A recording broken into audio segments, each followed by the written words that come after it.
Happy Friday to you as well, Braden. What's going on? How are you today? Day two, rounds 2 and 3 tonight. Looking forward to it. Looking forward to a good conversation here. Winners and losers after night 1 of the NFL draft. Maybe we'll talk about at the end in the post show some players on the board here at night 2. Hello, Raul. Shout out to my guy who is here. Yes, a happy Indianapolis gets Anthony Richardson Day to you. Very happy for you. We were rooting for you very hard in the premium watch along. We were rooting for you to get your pick. Man, I'm good. KC kid got picked by his favorite team. What's better than that? Not much, Braden. Not much better than that. So hope everybody's doing good here on a Friday. Just some winners and losers talk here for the pod today. Just sharing my overall thoughts after night 1. I put out a tweet thread last night with some of my immediate thoughts. But yeah, we'll get into it here in the show. RC says, happy for those who support teams who didn't reach last night. Not me, RC. Not my team. Can't be happy about that. Hello, Tuttle. How are you today? What's going on, everybody? Excited? TDN Daily Friday edition. Jamie's trying to interrupt me here in the pre-show. He just comes into the little studio that I built for myself, thinks he's on camera, knows that we're in this stream. Will begin soon stream. So you want to say hello to everybody? That's fine. Okay, maybe okay. No, Chris, my guy, you good? Eugene, we're fine. We're fine. Nothing to worry about, Eugene. Jamie, are you richer? Braden wants to know. Yes. Jamie, are you richer? Meaning, did the bets pay off? Yes. Yes, but you're going to have to listen to the Prospects and Props podcast today to find out the exact number richer I am. I did not get to retire because, well, not only did Will Levis not go number 1, he didn't go number 2, 3, 4, 5, 6, 7, 8, 9, 10, 11, 12, 13, 14, 15, 16, 17, 19, 20, 21, 22, 23, 24, 25, 26, 27, 28, 29, 30, or 31. So, but I still made some plenty of money, so I'm really happy about that. Tune in later. Cheap plug. Yeah, we haven't recorded that show. That's what we're doing right after we get done with this.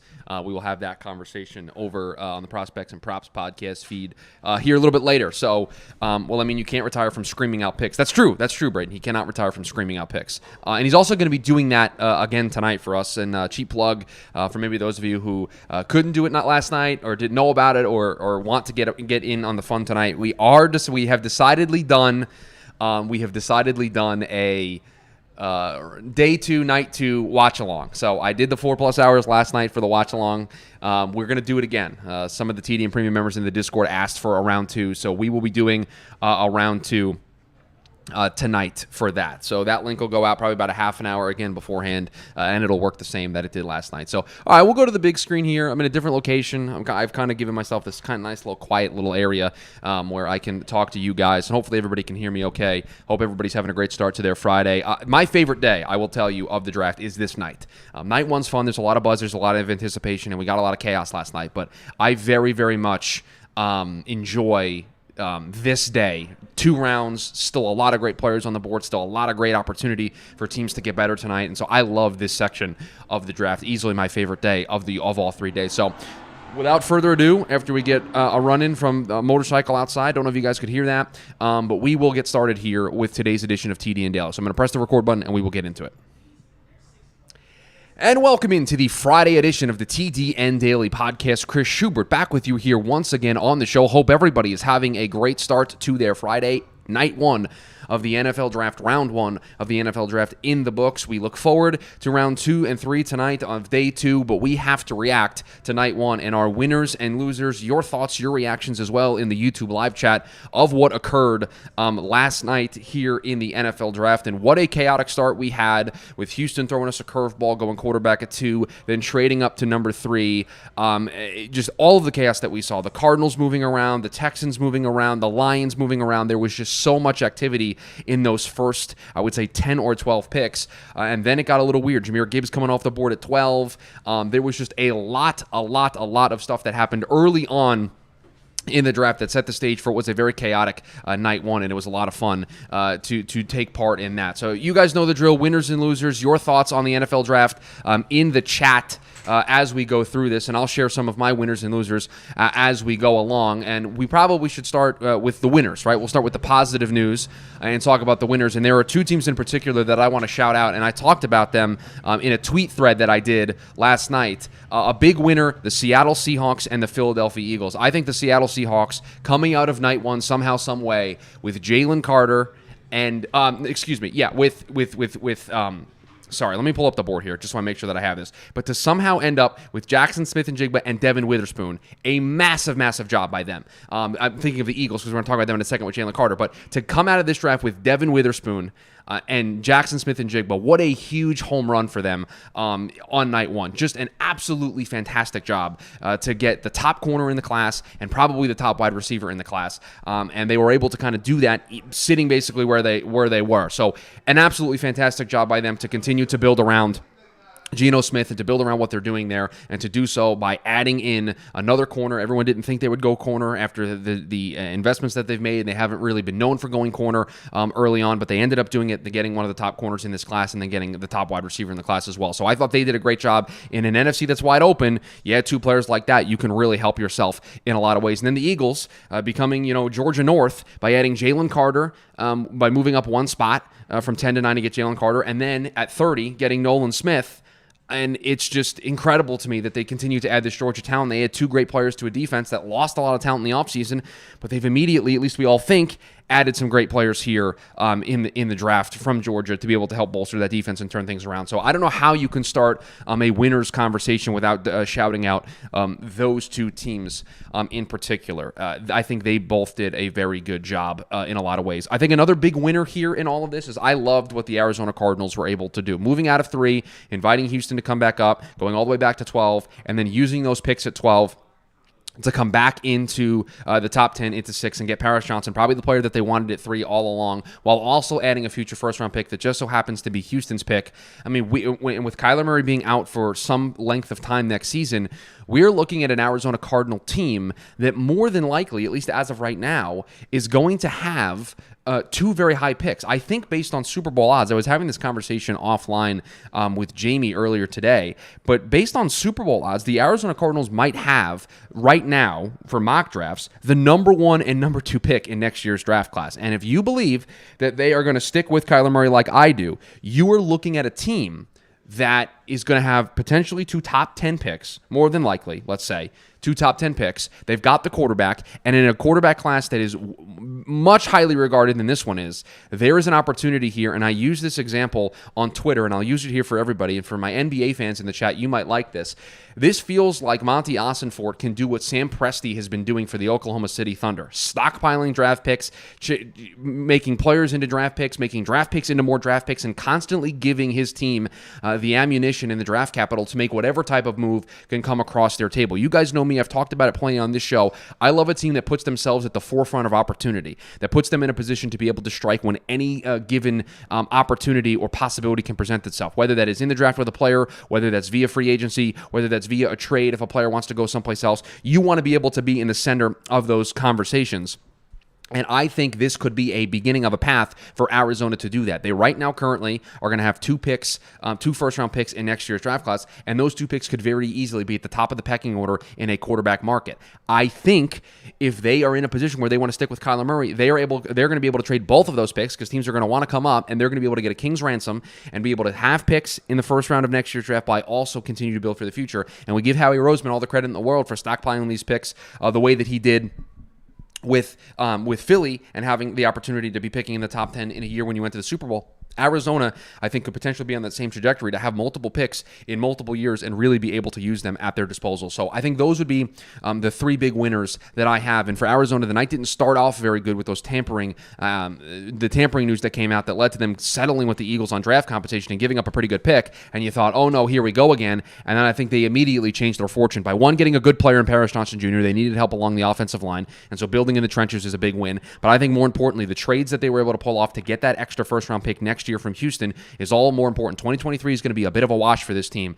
So for them to put themselves in a position where they have picks for down the road, I think is a huge, huge win. We've got some questions here in the chat, so I'll link them in here, and then we'll get into the losers. Sportsnut wants my thought on the Jets pick. I mean, I think the Jets pick makes a ton of sense when you look at it from this perspective. I think they fully anticipate with Aaron Rodgers coming in and the money that's associated to him that Carl Lawson and Bryce Huff are going to be off this team at the pass rush group next season. So they looked at this as an opportunity of they were probably going to try to trade down, and trading down didn't seem like it was possible, or at least their value, what they wanted out of that pick wasn't necessarily met. So they stayed and picked a player in Will McDonald, who they believe can fit into their pass rotation, and I think this was a move for 2024 more so than it was a move for 2023. I think they look at 2024 and think Carl Lawson's going to be gone, Bryce Huff's going to be gone. We need to get to a pass rush rotation that is Quinn Williams in the middle, Will McDonald, Jermaine Johnson, Michael Clemens, John and Franklin Myers as the group on the outside, and they love a rotation. It's what Robert Saleh is known for. He loves to have a rotation of pass rushers, and they want to have fresh guys late in the fourth quarter to be able to get after the quarterback. They believe having an elite pass rush and having guys that you can rotate in and out late in the game when you have a lead is exactly what you need. So that's the thought process. I think the leap that you have to make is you have to hope that this is the coaching staff and this is the GM in the front office that is going to be able to put that roster together in 2024 and beyond, because you're drafting a guy that's going to be, 24, 25 years old, so it's an older player, and you're basically betting on him being a help long-term in 2024, or at least beyond this season, and you've kind of gone all in on 2023. There were some needs that you could have fit around the edges, around the edges of the roster, meaning offensive line help. They could use some help there. They could maybe use another wide receiver. So I don't necessarily love the pick from a value perspective, but I will tell you, and this is something I personally believe in, I'm not going to judge their draft performance until I see their entire class, because there are some offensive linemen that sit on the board here to start round 2 that could be available for the Jets at 43. And if they snag one of those offensive linemen, then I will feel that they checked a major box for them in that regard. So we'll see how it all plays out. I'm going to let their entire class come together and then have my criticisms at the end. But it was a weird pick. It was a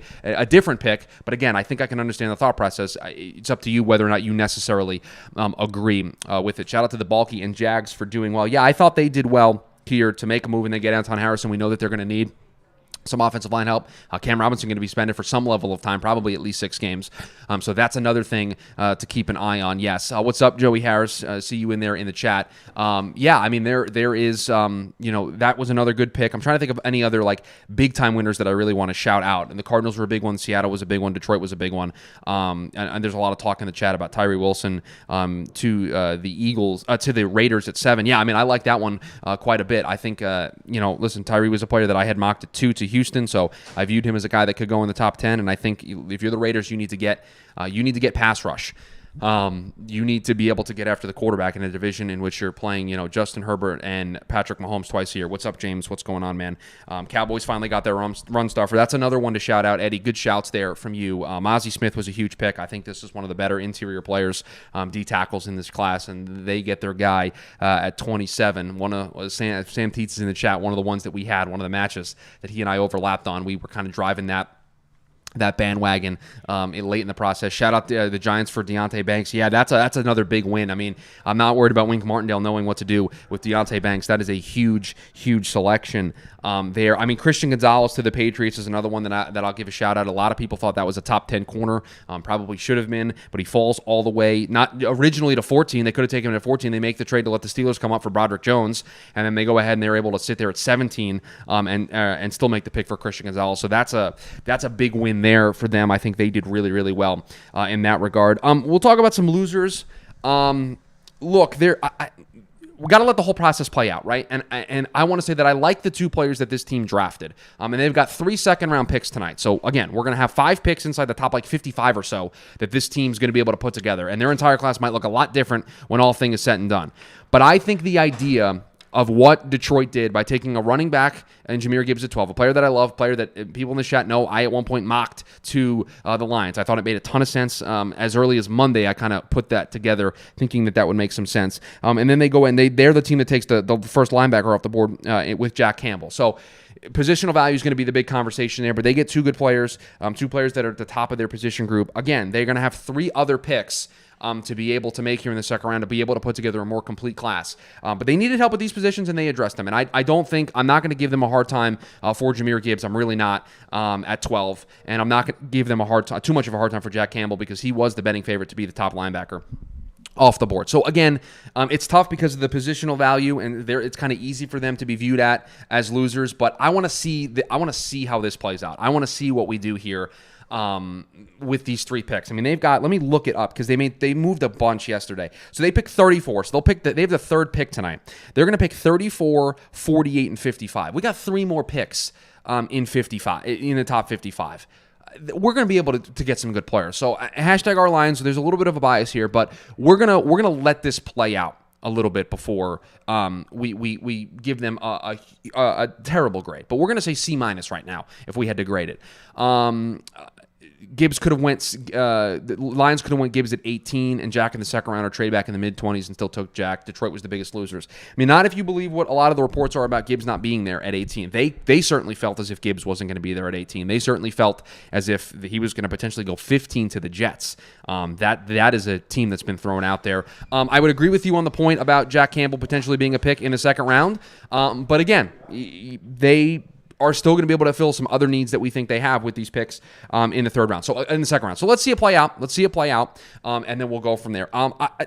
Again, loser is a strong word, but I will put this team in this bucket because I have been driving the bandwagon of Green Bay needs to surround their young quarterback, the quarterback that they don't have a lot of information about, with some talent. And I thought they were the perfect spot to be the team that took the first wide receiver off the board. And the board played out that way. When they were on the clock with pick 13, not a single wide receiver was taken.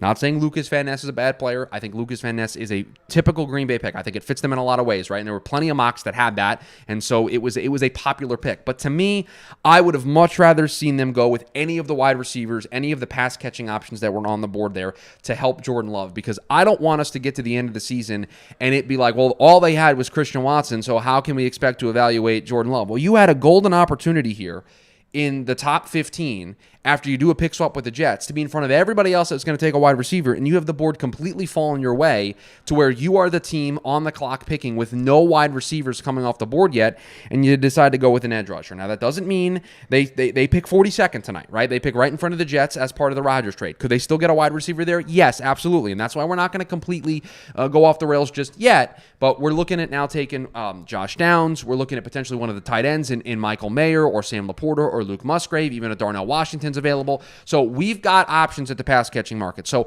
we're not gonna grade. We're gonna grade on a curve here a little bit because we're gonna give it time. We're gonna let the process play out here before we leap to the conclusion that, Green Bay is, big F- failing grade, right? I think after night one, they have some other things they need to address, and I would have liked them to have gone in a different direction, but Lucas Van Ness fits what they want to do defensively, and I can understand that. Let's see if there's anything else that really, really stands out to me in terms of a pick that I didn't necessarily love for the team. You guys know how I feel about Bijan to the Falcons. I love that.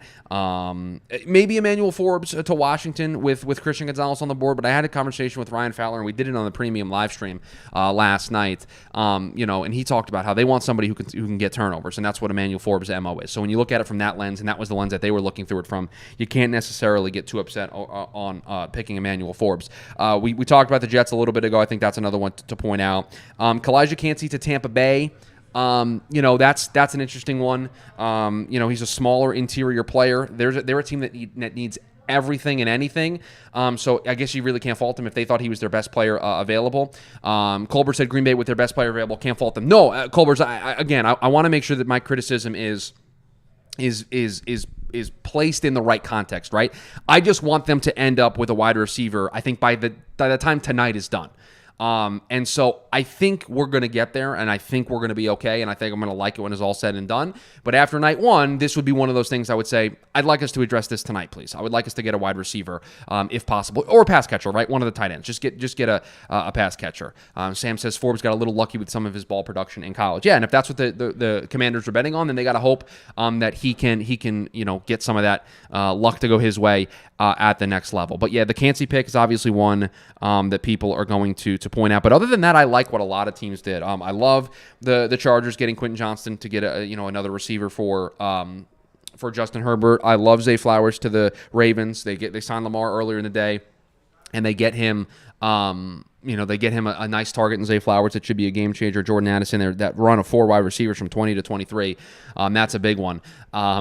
Braden says, sorry, forgot one winner I liked before losers, the Bears getting Darnell. Yeah, I mean, this was one that was one of those matches for me. I had 7 of them in my final predictive mock. This was one of them. I had heard Jamie was the one who kind of told me this, that they really liked Darnell Wright, and so I was able to get there with him in the mock draft. But I know a lot of Bears fans are a little bit worried about that. There were some people who thought that was the best offensive lineman in this class. Maybe at worst, he was the second best. So they got him, and Paris Johnson wasn't on the board. It wasn't like they passed on Paris to go Darnell. Darnell was there on the board. Sportsnut says Vikings getting a wide receiver to pair with Jefferson before Green Bay gets one. I mean, they still have Christian Watson, right? So I don't want to completely discount them, but the Vikings clearly loading up here. No more Adam Thielen, right? So they certainly needed a wide receiver too in that system. So to be able to get Jordan Addison, who, by the way, had the best suit game out of anybody there, invited. That's good suit game for Jordan Addison. Really, really like that. So overall, I mean, what fun, what chaos. Just a really good time last night here, and I hope everybody enjoyed the chaos of night one and enjoyed their team making their picks. And if you didn't, guess what? They got more picks to be able to make here tonight here. So a little bit of a shorter show. I wanted to give you guys a quick update here. My thoughts, winners and losers on night one. For those of you listening to this podcast, we are doing another live show for the premium members. So if you're a member of the TDN Premium Discord, that link will get dropped in there for you to be able to join the live watch along. You guys know the drill. Rate, review, subscribe to the podcast. We've got the YouTube version up each and every day, and then you get to join the pre-show. And today on the pre-show, we're going to be talking about players tonight and where they might go. Best players still available on the board. So we're going to be able to have that fun and then come on and join us tonight for the premium live watch along. So it should be a lot of fun. So I appreciate everybody joining us here on the show today. I got a lot more stuff in plan, other prospects and props coming out later today as well. So all the content to have you covered for day 2 of the NFL draft. So hope everybody has a great day in the podcast feed, and I'll talk to everybody on Monday. Okay, everybody. You guys want to talk about tonight? I don't want to put that in the show because the show's going to go out and it's not going to have a short shelf life here in the day. So I didn't want to talk about players for tonight without actually having a live banter back and forth. So we can have a conversation here about players for tonight. Will Levis obviously going to be the biggest one. What happens with him? There are teams that are frantically trying to apparently move up to the top of the first round. So we'll see. We'll see if there are any other moves that get made. Are there any player trades? Does Chase Young get moved tonight? Does Budda Baker get moved tonight? There are a bunch of players in that regard. All the tight ends are available. So lots of different options tonight. Who's the player on the board that you guys are most interested to see where he goes at the top of the second round? I mean, Will Levis is obviously the big starter, but I think for me it's where this run on offensive linemen starts. You got a lot of interior guys. I think all the interior guys other than Skoronski still available. Matthew Bergeron still available. So a lot of good players. That teams could get. All the pass catchers that we mentioned at the tight end position. You still got Josh Downs, Jalen Hyatt, Cedric Tillman. Those are some of the immediate names that come to mind. I mean, the corner position. We got Julius Brents and Cam Smith and DJ Turner and Joey Porter Jr. I mean, we've got a ton of options here at the top of the draft. I got to tell you, how does Pittsburgh not? Brian Branch, I didn't even mention Brian Branch. Thanks, Sportsnut. Colbert says if the Jets get Bergeron, that's a huge win. Yeah, again, I want them to get an offensive lineman. If they get Matthew Bergeron at 43, okay, and then everything kind of works out. BJ Ojolari, that's another good shout. I mean, there's a lot of good players here at the top of this class. We talked about this. Not a lot of top end talent, right? Not a lot of great first round grades, but a lot of depth options. A lot of good players with some value on day 2, and I think you're really going to see that come home tonight with some players really getting some fits. Marvin Mims, that's a good shout. Braden, love to see where he goes. This corner group. Keely Ringo's still on the board. I mean, there are a lot of guys at that position. DeJuan Jones, another shot at the offensive lineman that we mentioned before. Yeah, I mean, we've got a lot of different options here at that group that are going to hear their names called tonight, pretty sure.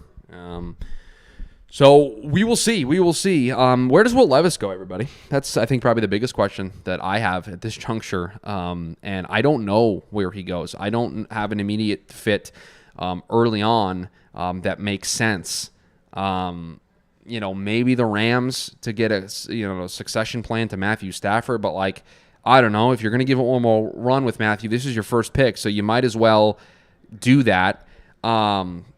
Raiders or Rams, Tuttle says. Yeah, the Raiders maybe. The Titans maybe.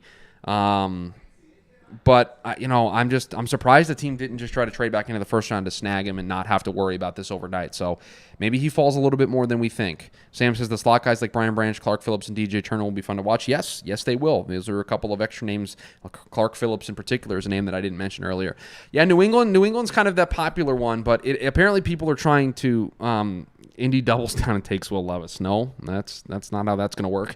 That is not how that is going to work.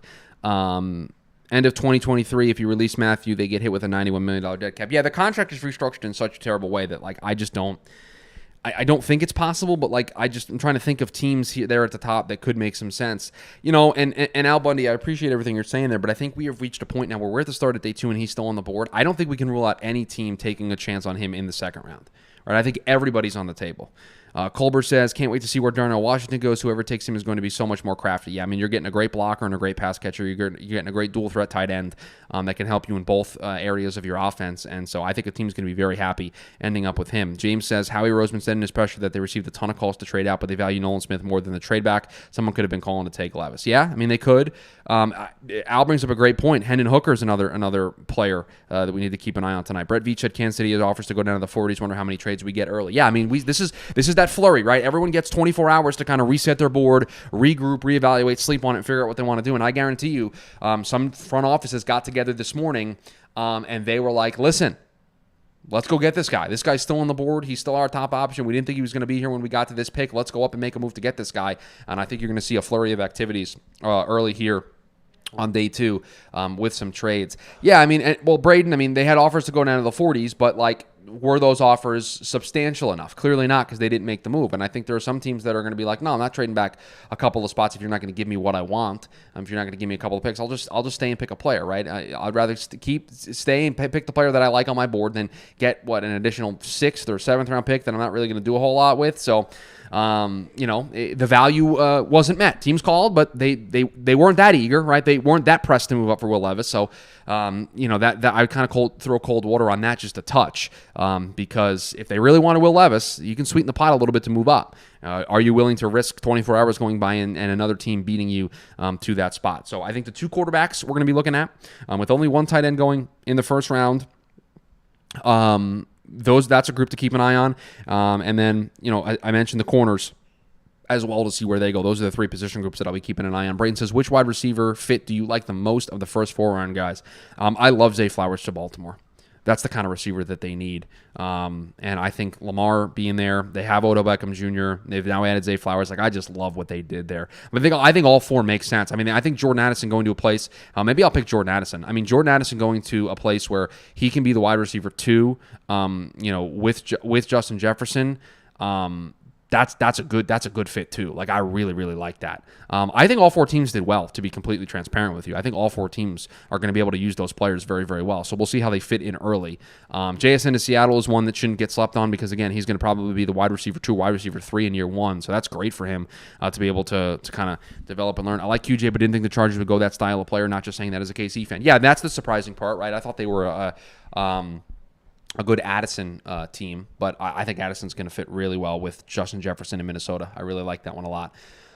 Dolphins should trade up for Levis. No, sports nut. I do not think they're going to do that. I think they're going to address some other needs here in this draft class. Running back, probably one of them to watch out for them tonight. What's their next pick? Where's their next pick? Let me pull it up here. I'll do it by team, see where their next pick is. Miami. They're in the M's. They have 2 picks tonight. They pick the 20th pick in the second round and the 21st pick in the third round. So I would think tight end, running back, potentially 2 options for them, maybe a linebacker. Those would be kind of the positions I'd be keeping an eye on for them at that spot. So, all right, everybody. I'm going to end this here. Let me get a quick roll call. Who am I going to see later in the TDN Premium live stream? Watch along for rounds 2 and 3, night 2. Watch along. Let me get a quick roll call of who I'm going to see there tonight in the chat, hanging out with us here on the show. Just so I know what kind of chaos to anticipate. Sam Teet says me. Braden says I will be there.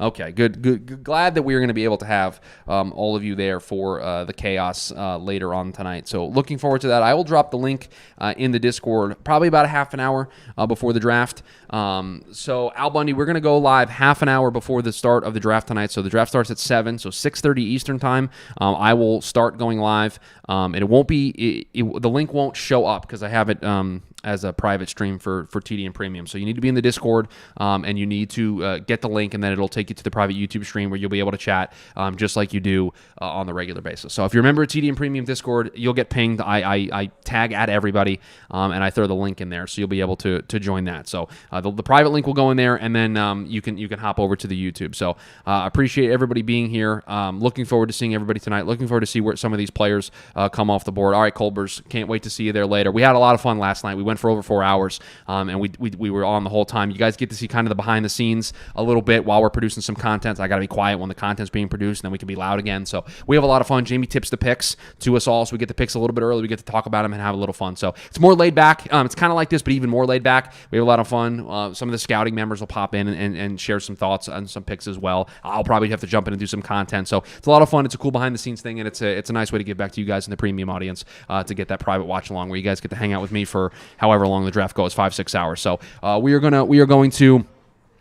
to effort through. We are going to be live for all 5 hours tonight. So I need to rest my voice. I need to get some caffeine in me. I got to do another podcast here later today. But I'm looking forward to seeing everybody later for the TDN Premium Watch Along. And if you guys are going to be there, do me a favor. Hype this thing up in the TDN Premium Discord, please. Let's get some people in here. Let's have some fun tonight.